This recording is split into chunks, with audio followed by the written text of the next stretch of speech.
The hospital cafeteria smelled like disinfectant and burnt coffee. I sat across from my father and mother. My younger brother's latest test results spread between us like accusations. Stage 4 renal failure, Dad said, tapping the paper. He needs a kidney. You're a perfect match. I understand that, I said quietly, but I have legitimate medical concerns. Mom's eyes were red from crying. Medical concerns? Your brother is dying. I'd been through this conversation 17 times in the past month. Each time I explained the same facts. My autoimmune condition, my doctor's warnings, the genuine risk to my own health. Each time they acted like I was making excuses. Dr. Morrison said, Dr. Morrison doesn't know what it's like to watch your son waste away. Dad interrupted. His jaw was tight. We're not asking anymore. We're telling you. You're doing this. I stayed calm. I need to think about. His fist hit the table. Other diners turned to stare. There's nothing to think about. Family comes first. You donate or you're not part of this family anymore. That was Tuesday. By Friday the pressure had intensified. My phone buzzed constantly. Texts from aunts, uncles, cousins I hadn't spoken to in years. All saying the same thing. Do the right thing. Save your brother. How can you be so selfish? My brother sat in his hospital bed, thin and pale, IVs running into both arms. I don't want to die, he said when I visited. Please, I'm only 26. I know, I said softly. I'm not refusing to help.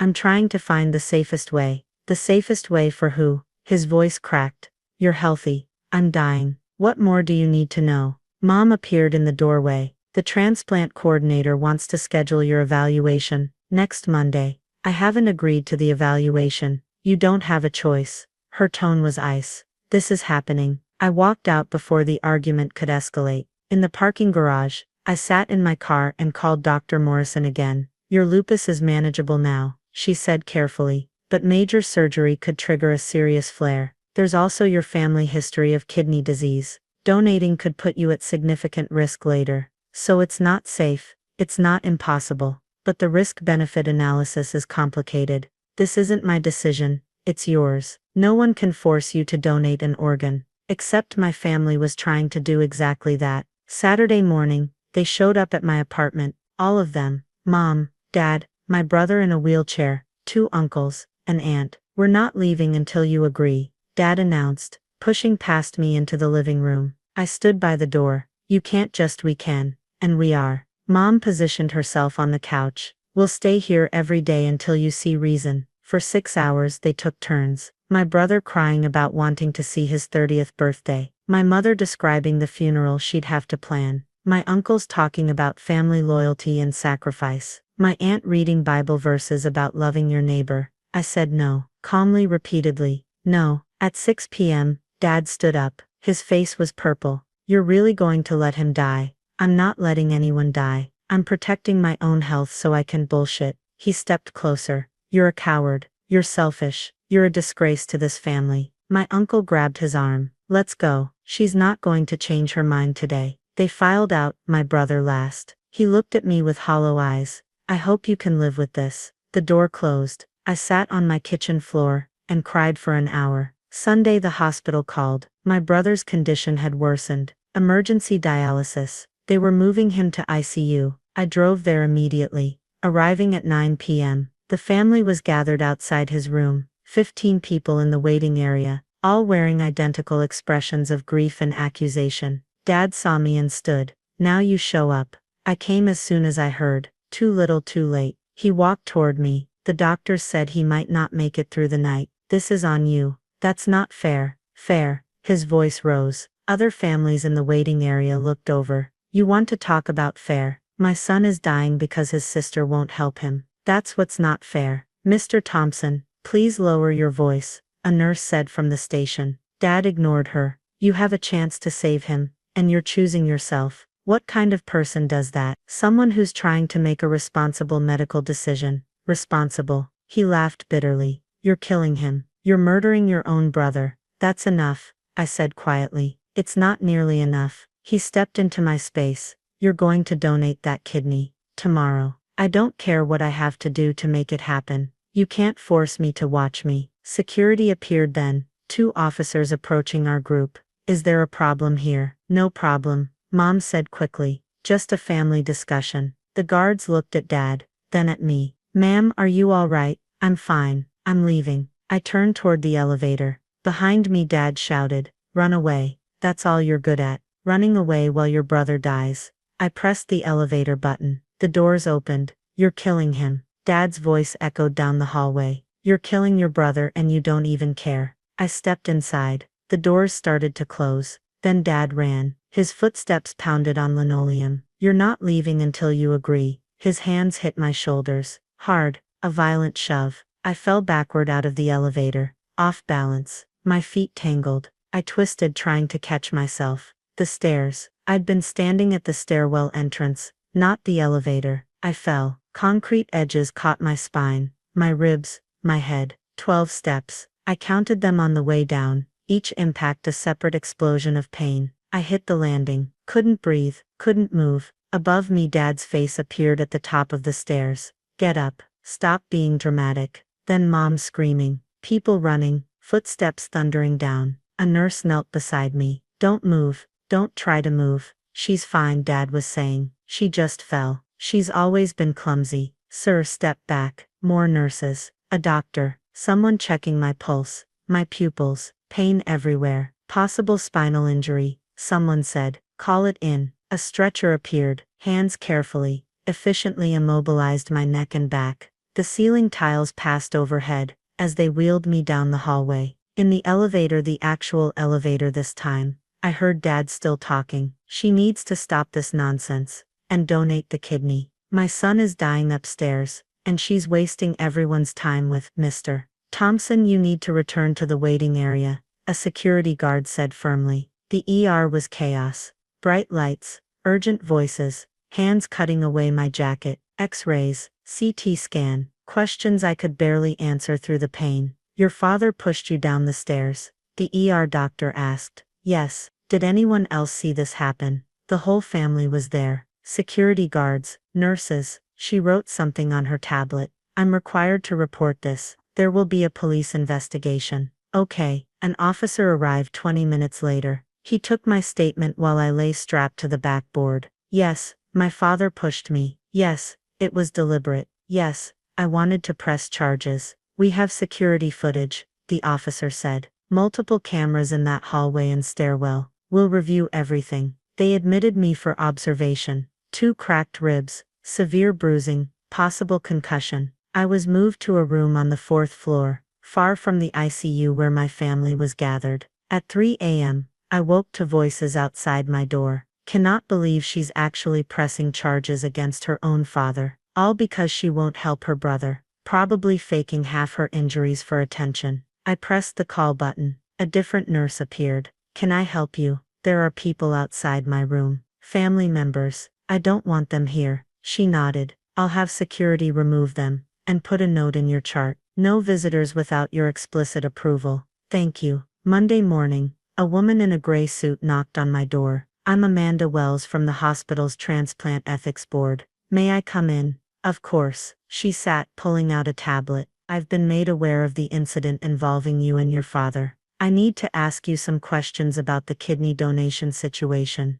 I told her everything. The pressure campaign, the threats, the constant harassment, my legitimate medical concerns that no one would acknowledge. She listened without interrupting. When I finished, she said, "You're aware that coerced organ donation is strictly prohibited by federal law and medical ethics guidelines." I suspected. "The surveillance footage from Saturday night shows your father physically assaulting you in an apparent attempt to force your compliance with the donation. This footage has been forwarded to 7 members of our Transplant Ethics Board, the hospital's legal department, and local law enforcement." My heart rate jumped. The monitor beeped faster. "What does that mean for my brother?" I asked. Miss Wells chose her words carefully. "Any transplant involving family members requires extensive evaluation of the donor's consent. When there's evidence of coercion, especially violent coercion, the ethics board must investigate whether the family environment would allow for truly voluntary consent.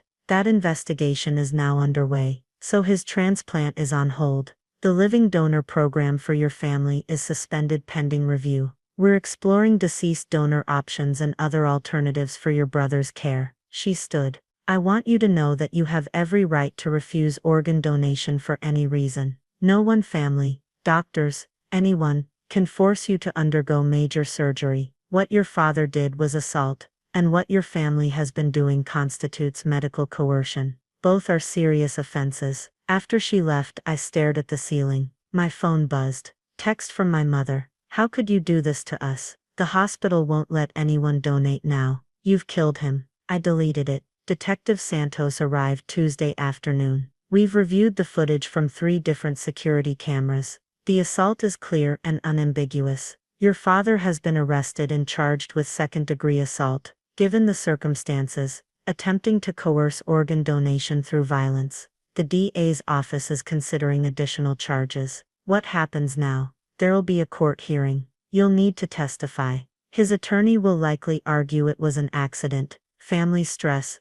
temporary loss of control. But the footage is pretty damning. He ran at you with obvious intent, pushed you with significant force, and showed no immediate remorse. Wednesday, my brother's doctor called. I wanted you to hear this from me directly. We've placed your brother on the National Deceased Donor Waiting List with high priority. We're also exploring paired donation programs and other living donor options outside your immediate family. His prognosis is serious but not hopeless. Thank you for telling me. For what it's worth, he said quietly. The transplant team reviewed your medical records. Given your lupus and family history, Dr. Morrison was right to have concerns. Donation would have carried significant risk for you. You made a medically sound decision. I hung up and cried again. Not from pain this time. From relief that someone finally acknowledged I wasn't just being selfish. Thursday morning, Miss Wells returned with 2 other board members. We've completed our preliminary review.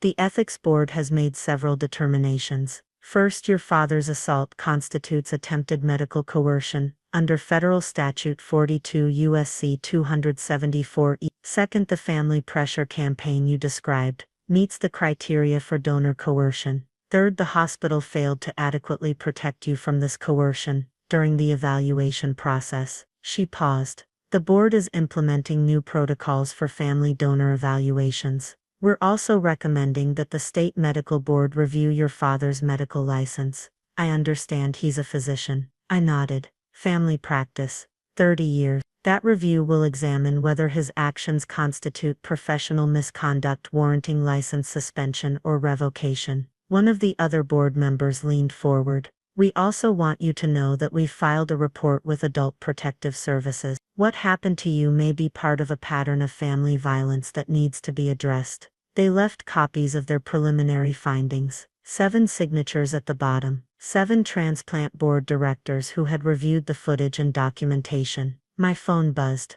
Another text from Mom. Your father is in jail. Are you happy now? Your brother might die, and your father is in jail. I hope you're proud of yourself. I blocked her number. Friday afternoon, I was discharged. A victim's advocate from the DA's office drove me home. Mr. Thompson made bail this morning, she said.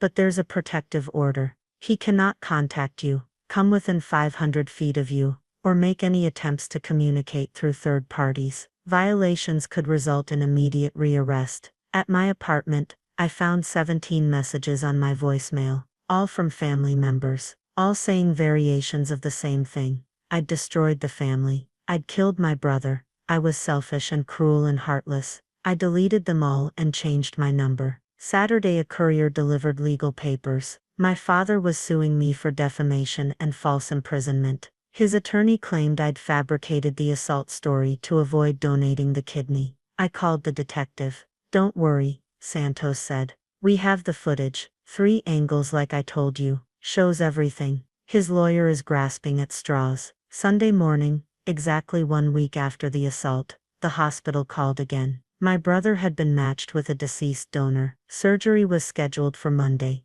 I sat with that information for a long time. Relief, guilt, anger, grief, all of it swirling together. He'd get his kidney. Not from me, but he'd get one. And I'd get my life back. Eventually. The preliminary hearing was scheduled for 3 weeks out. The DA's office was confident about the assault charge. The footage was irrefutable. The coercion charges were more complex, but supported by documented evidence. I thought about my father in that stairwell, his hands on my shoulders, his face contorted with rage. You're killing your brother, but I wasn't. I was protecting myself, making a medical decision about my own body. That was my right. The security footage had shown that. 3 cameras, 3 angles, irrefutable truth. 7 transplant board directors had reviewed it. 7 professionals who understood medical ethics and patient autonomy. 7 people who confirmed what I'd known all along. I wasn't the villain in this story.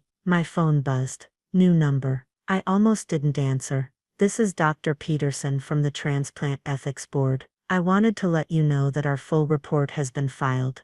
We're recommending systemic changes to how the hospital handles living donor evaluations, particularly in cases of family pressure. Your case has exposed serious gaps in our protocols. Thank you for telling me. I also wanted you to know that the footage and our findings have been forwarded to the State Medical Board as promised. Your father's license hearing is scheduled for next month. The evidence suggests a pattern of behavior that compromises his ability to practice medicine ethically. After he hung up, I looked out my window at the city below. People going about their lives, unaware of the small dramas playing out in hospital stairwells and transplant ethics board meetings. Somewhere in this city, my brother was being prepped for surgery. My mother was probably at his bedside. My father was probably with his lawyer planning his defense. And I was here, ribs still aching, bruises still fading, but finally, free from their demands. The consequences were just beginning. Criminal trial, civil lawsuit, medical board hearings, family rupture that might never heal, but I was alive, safe, free. The hospital footage had reached 7 transplant board directors, and everything had changed.